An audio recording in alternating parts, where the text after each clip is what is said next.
les protocoles.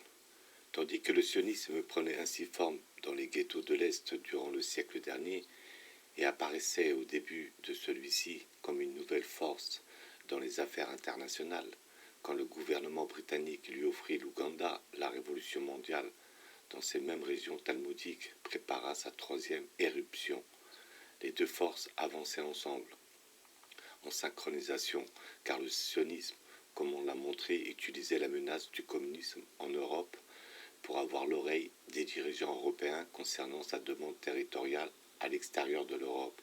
C'était comme si des turbines jumelles commençaient à tourner, produisant ce qui était dans les faits une force dont le nouveau siècle allait recevoir des chocs galvaniques.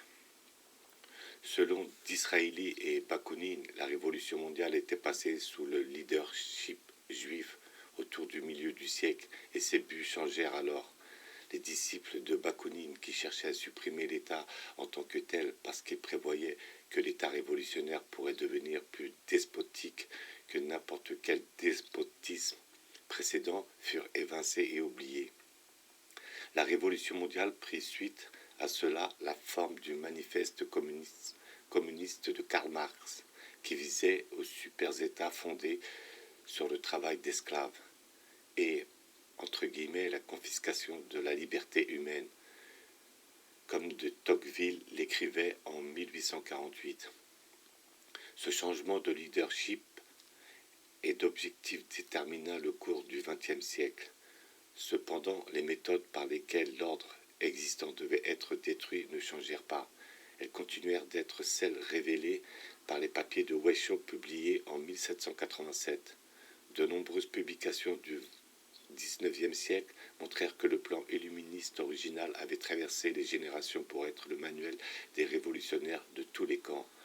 Quant à la méthode, ces travaux propageaient ou exposaient le plan destructif de façon diverse, parfois allégorique, mais toujours reconnaissable en comparant avec l'original, les documents de Weishaupt. En 1859, Crétino-Joly attaqua le leadership juif des sociétés secrètes. Son livre reproduisait des documents communiqués par le pape Grégoire XVI de la société secrète italienne, la haute vente romaine. Leur authenticité est incontestable. La haute vente romaine était dirigée par un prince italien qui avait été initié par un des propres intimes de Weishaupt, Knige, et était une réincarnation Illuminati, le cercle extérieur des initiés. Les dupes étaient persuadés que l'objet de l'association était quelque chose de haut et de noble, que c'est l'ordre de ceux qui désirent une moralité plus pure et une piété plus forte, l'indépendance et l'unité de leur pays.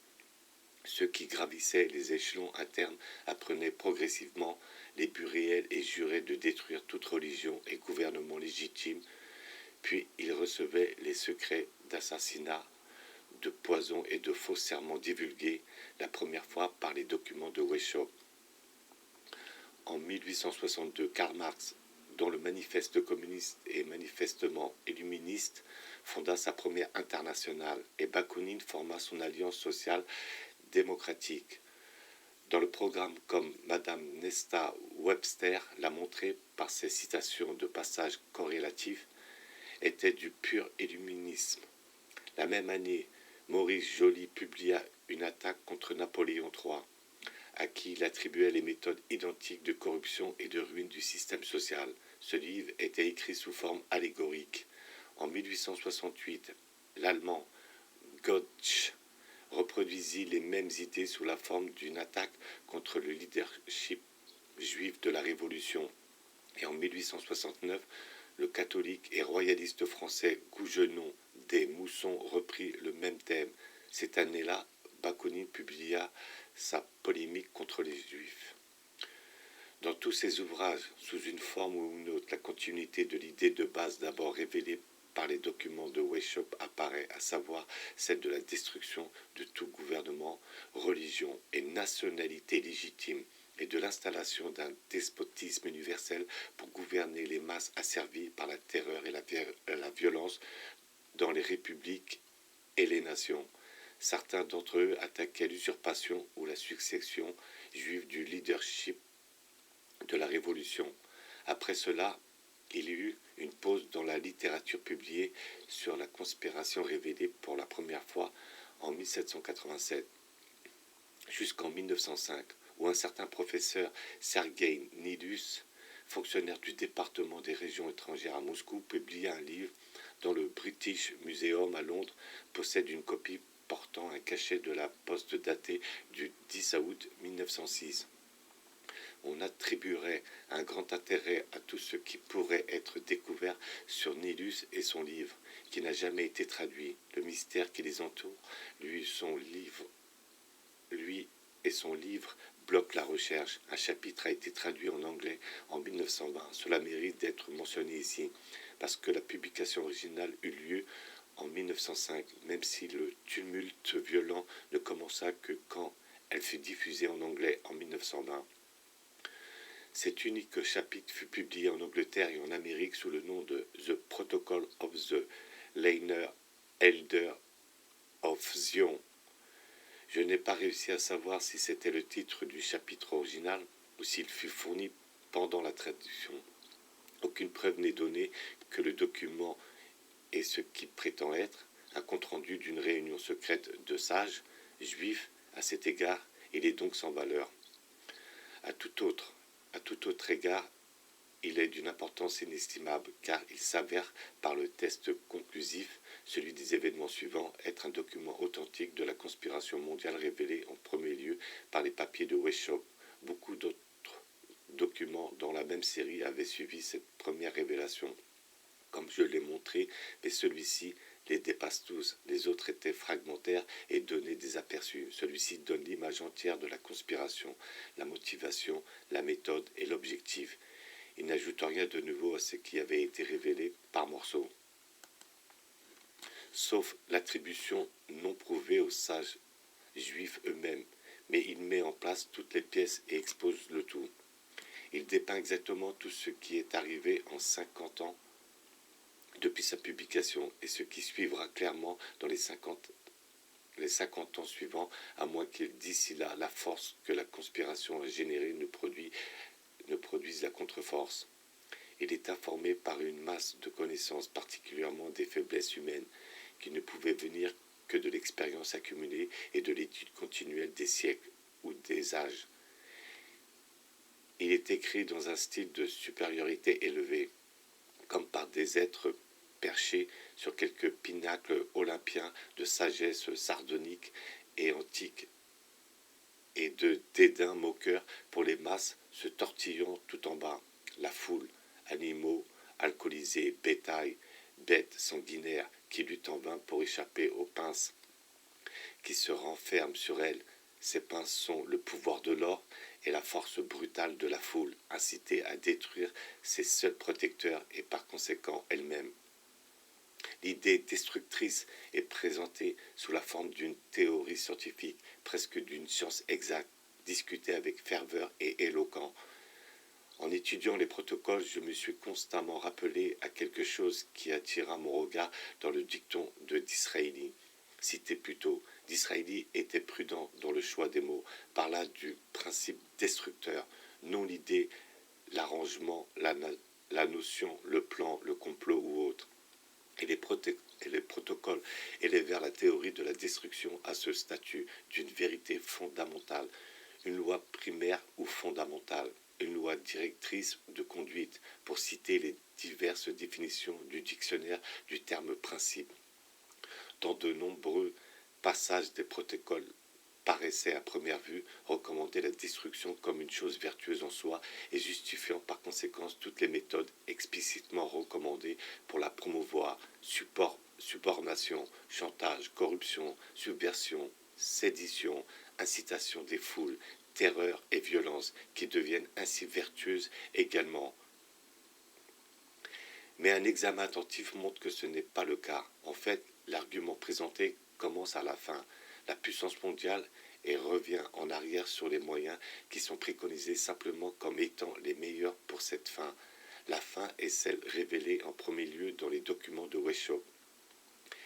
Et il est apparent que tous les deux viennent d'une source bien plus ancienne, bien que les protocoles dans le temps se situent par rapport au papier de Weishaupt comme le petit-fils par rapport au grand-père. Le but final est la destruction de toute religion et nationalité et établissement des super-États gouvernant le monde par une terreur impitoyable jusqu'à nos jours.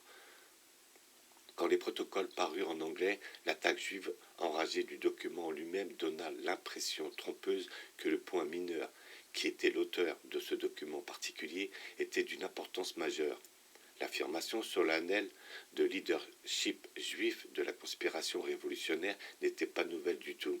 Le lecteur a vu que Disraeli, Bakounine et plusieurs autres l'affirmèrent plus tôt. Dans ce cas, les allégations concernant une réunion spécifique de leaders juifs de la conspiration étaient infondées. Ils auraient pu être ignorés. En 1913, une publication quelque peu semblable accusa les jésuites d'inciter à une conspiration mondiale ressemblant à ce qui est dépeint de la même façon dans les protocoles et dans les papiers de Weishaupt. Les jésuites firent tranquillement remarquer que cela était faux et que la question fut oubliée. La réponse de la communauté juive officielle en 1920 et par la suite fut différente. Elle attaqua avec rage la substance entière des protocoles et ne s'arrêta pas à la négation d'un complot juif, mais il y a l'existence de tout complot, ce qui était manifestement faux.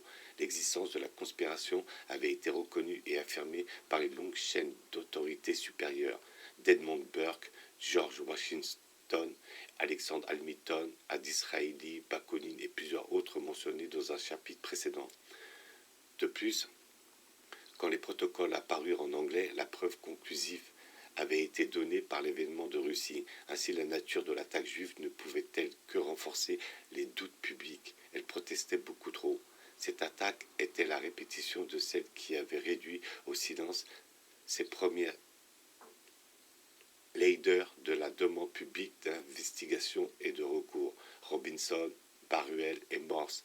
Mais cette fois, c'est une attaque juive. Ces trois hommes n'avaient aucunement imputé le leadership juif.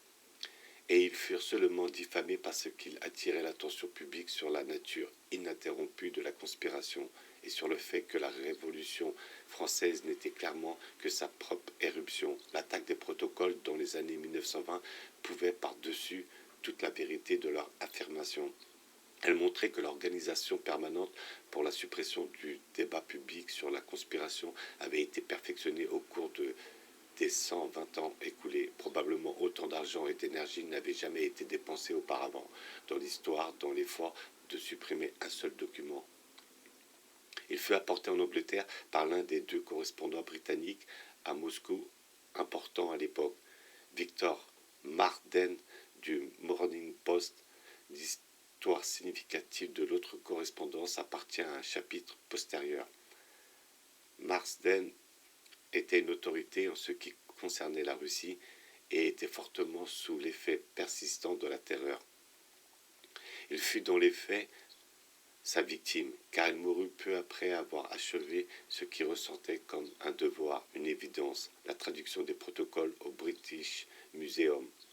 La publication en anglais éveilla l'intérêt du monde entier. Cette période, 1920 et après, marque la fin de l'époque où les questions juives pouvaient être impartialement discutées en public.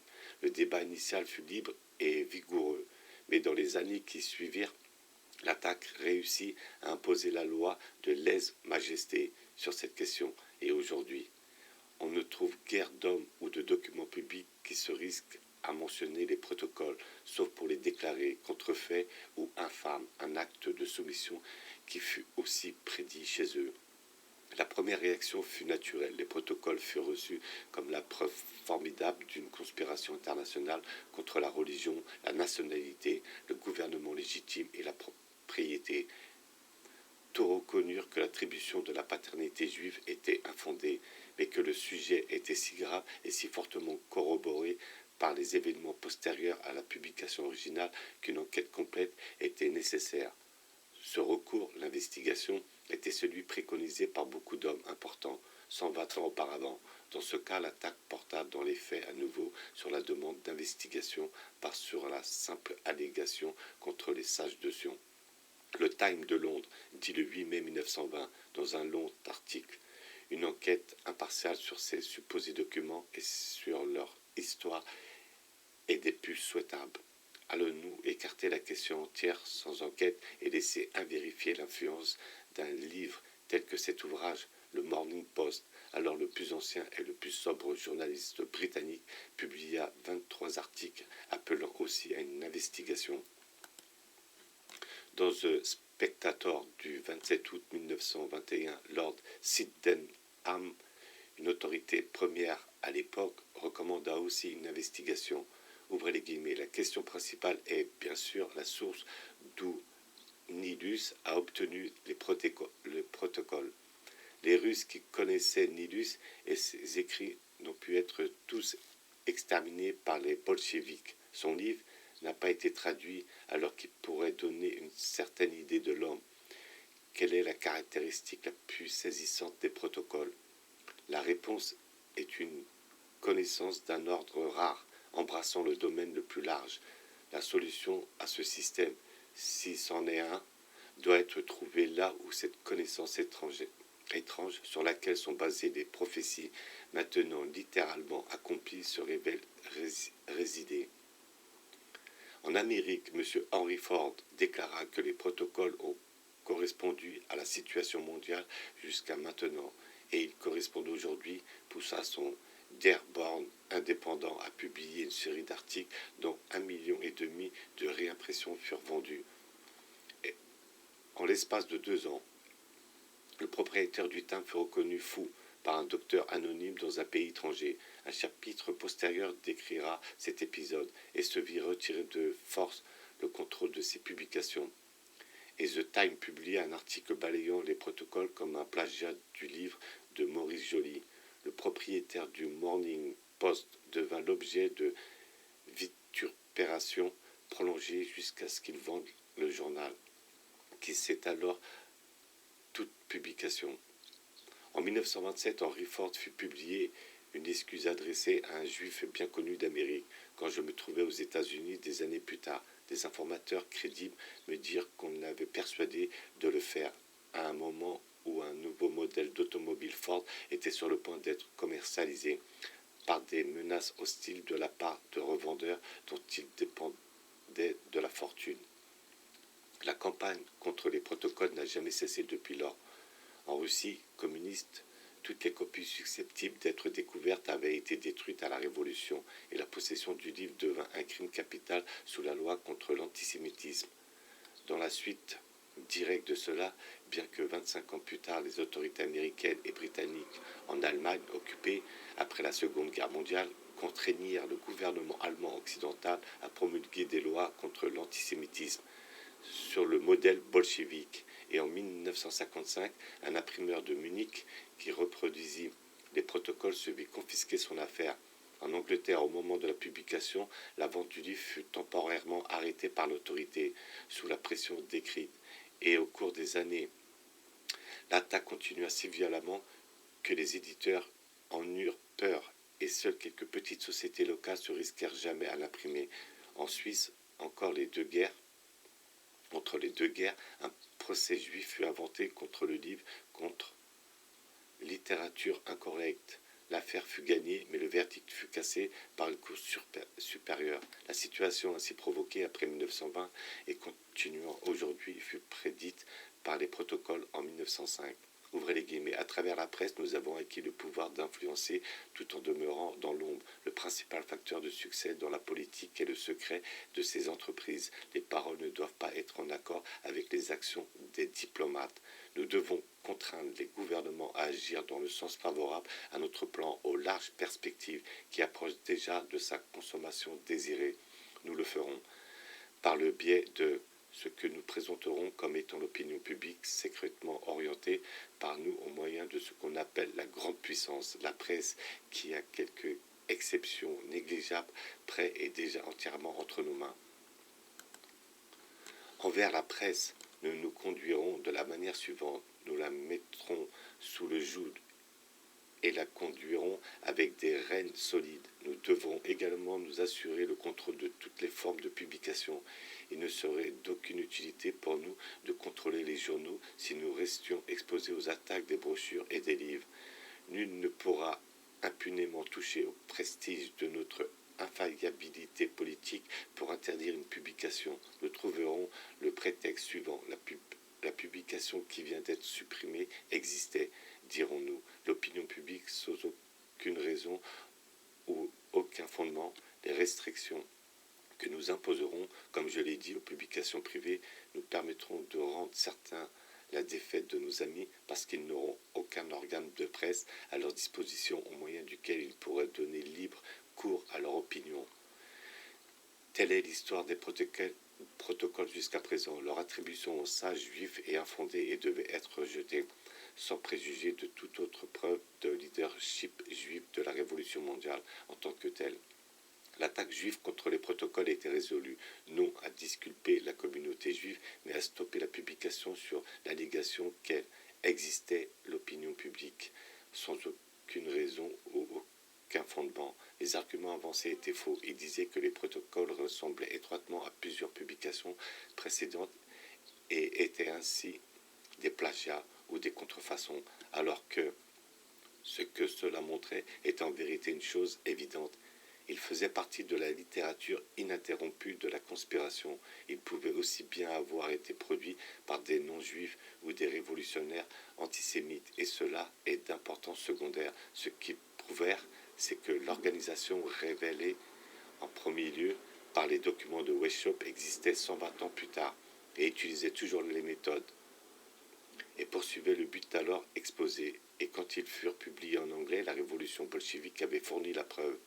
À mon avis, les protocoles fournissent le manuel essentiel pour les chercheurs de l'époque et du sujet. Si Lord Sydenham, en 1921, fut bloqué par la connaissance étrange qu'il affichait, sur laquelle sont basées les prophéties maintenant littéralement accomplies, combien il serait davantage impressionné aujourd'hui, en 1956, où beaucoup plus ont été accomplis de manière tout aussi littérale. Par ce livre, n'importe quel homme peut voir comment les bouleversements des 150 ans passés furent provoqués et comment ceux des 50 ans suivants le seront. Il saura d'avance comment les actes de ses représentants élus différeront de leurs paroles. Sur un point, je suis en mesure, par ma propre expérience, de tester le dicton de Lord Sydenham sur les prophéties accomplies. Les protocoles parlant de contrôle de l'information publiée disent, ouvrez les guillemets, aucune information n'atteindra la société sans passer par notre contrôle. Ceci est déjà pour nous un point acquis par le fait que toutes les nouvelles sont reçues de toutes les parties du monde par un petit nombre d'agents qui les centralisent. Lorsque nous serons arrivés au pouvoir, ces agents nous appartiendront entièrement et ne publieront que les nouvelles qu'il nous plaira de laisser paraître. Ce n'était pas cette situation en 1905 ou à l'époque Lord Sydenham ou en 1926 quand je devins journaliste, mais elle était en train de se développer. Et c'est aujourd'hui la situation. Le flot de nouvelles qui se déverse sur l'opinion publique par les journaux viennent de quelques agences, comme si sortant d'une demi-douzaine de robinets. N'importe quelle main pouvant contrôler ces valves peut contrôler les nouvelles, et le lecteur peut observer par lui-même la forme filtrée sous laquelle les nouvelles l'atteignent.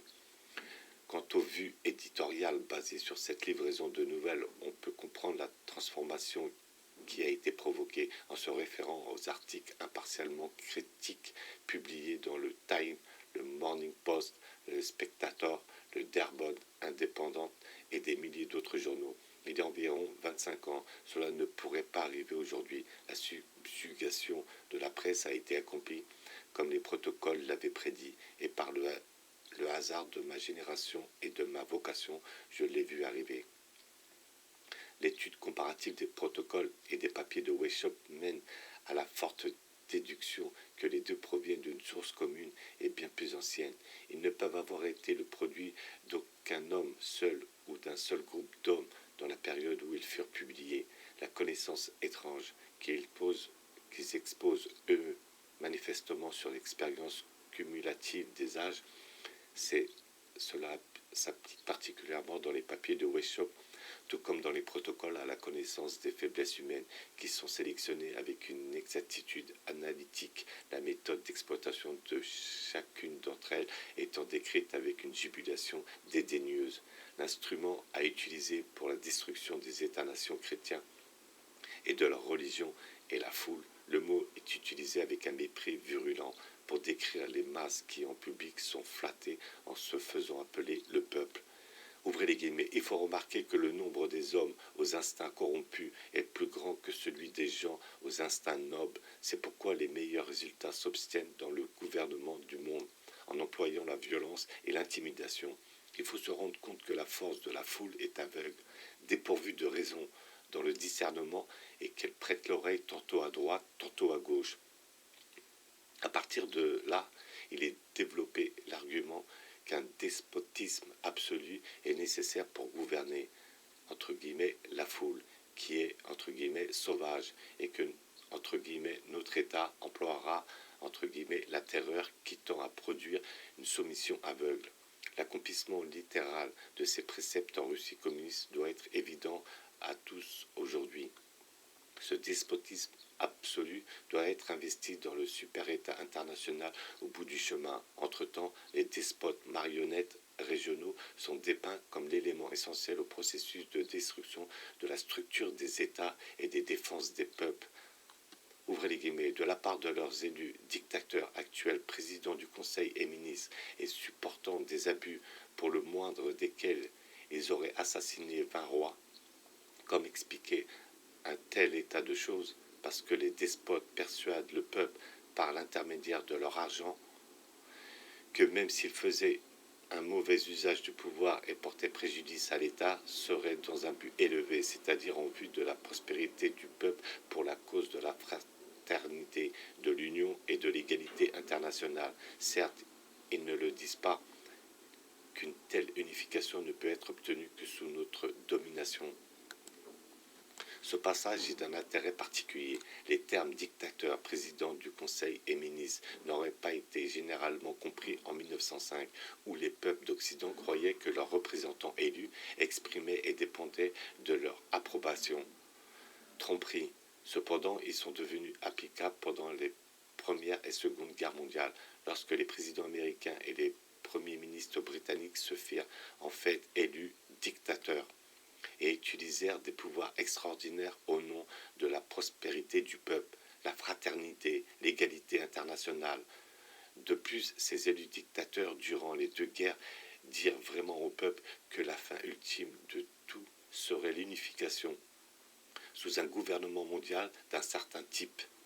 La question qui dirigeait ce gouvernement mondial fut une question qui ne reçut jamais de réponse directe. Dans d'autres points, des protocoles ont été accomplis, que l'affirmation que ce serait l'instrument de la conspiration pour gouverner le monde, ouvrez les guillemets, par la violence et l'intimidation, mérite qu'on y réfléchisse à deux fois. La caractéristique particulière des deux guerres du XXe siècle est la déception que chacun porte au peuple qui semblait être victorieux, ouvrez les guillemets, la connaissance étrange dont semble à nouveau avoir inspiré la déclaration faite en 1905 ou avant. Ouvrez les guillemets. Depuis cette époque, la Révolution française, nous avons mené les peuples de désillusion en désillusion, suivi ensuite de, par ce procédé, tous les gouvernements sont torturés, ils hurlent pour réclamer le repos, et pour l'amour de la paix, ils sont prêts à tous les sacrifices, mais nous ne leur laisserons aucune paix jusqu'à ce qu'ils aient reconnu notre super gouvernement international et avec soumission. Ces mots écrits avant 1905 semblent exactement décrire le cours du XXe siècle. De nouveau, le document dit, ouvrez les guillemets, il est indispensable à nos desseins que les guerres n'amènent aucun gain territorial. On fit de cette expression de 1905 ou antérieure le slogan principal ou le principe moral apparent, proclamé par le leader politique de l'Amérique et de la Grande-Bretagne dans les deux guerres mondiales. Et dans ce cas, les résultats ont montré la différence entre, ouvrez les guillemets, la parole et, ouvrez les guillemets, l'acte du diplomate. Le résultat principal de la Première Guerre fut d'établir le sionisme révolutionnaire et le communisme révolutionnaire en tant que nouvelle force dans les affaires internationales. le premier par une patrie promise et le second par un État résident. Le résultat principal de la Seconde Guerre mondiale fut que d'autres gains territoriaux se sont accumulés pour et seulement pour le sionisme et le communisme. Le sionisme a reçu son État résident et le communisme la moitié de l'Europe. L'exactitude mortelle des mots de Lord Sydenham, les prévisions des protocoles semblent apparentes dans ce cas où une expression spécieuse utilisée dans les protocoles de 1905 devint le langage quotidien des présidents américains et des premiers ministres britanniques en 1914, 1918 et 1939 et 1945.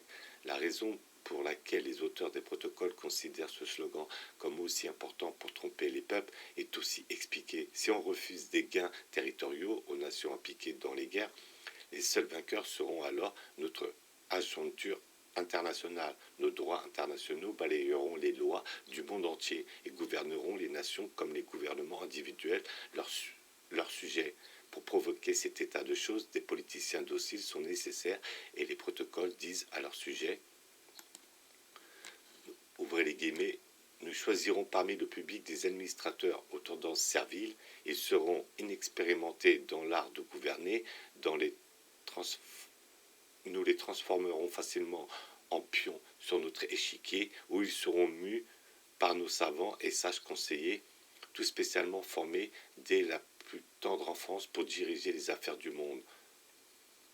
Comme pour la République, le CRIF et la LICRA. Le lecteur peut juger par lui-même si cette description correspond à un certain des administrateurs. L'Occident dura les 5 dernières décennies. Le test est leur attitude envers le sionisme, la révolution mondiale et le gouvernement mondial, et les chapitres suivants apporteront l'information sur ces 3 aspects. Mais l'exactitude mortelle semble résider encore plus dans l'allusion aux conseillers. Revoilà la connaissance étrange, exposée il y a plus de 50 ans. En 1905, le conseiller, non élu mais puissant, était inconnu du public. Des hommes véritablement éclairés, tels que Disraeli, savaient que le monde est dirigé par des personnes très différentes de ce qu'ils peuvent imaginer, ceux qui ne sont pas dans les coulisses. Mais pour le grand public, ce passage n'aurait rien signifié. Cependant, durant les Premières et Secondes Guerres mondiales, le conseiller non élu, officieux mais impérieux, devint un personnage public familier.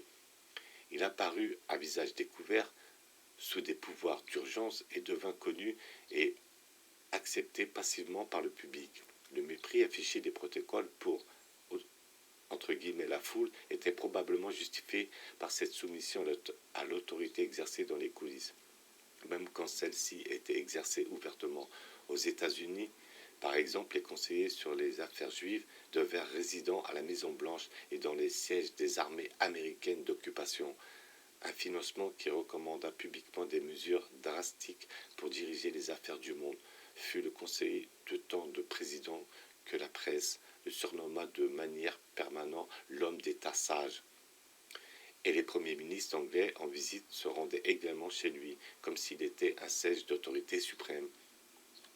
Les protocoles prévinrent ce régime des conseillers, comme nul ne comprenait ce que cela signifiait et peu auraient cru qu'ils apparaîtraient ouvertement dans les autres sphères. Les protocoles affirment à plusieurs reprises que le premier objectif est la destruction de la classe dirigeante existante, l'aristocratie. Le terme employé était toujours applicable en 1905, et la saisie de la propriété par l'exhortation de la foule inhumaine et brutale. De nouveau, les événements suivants donnent à la prévision son exactitude mortelle. Ouvrez les guillemets. En politique, n'hésitons pas à confisquer la propriété si nous pouvons ainsi acquérir soumission et pouvoir.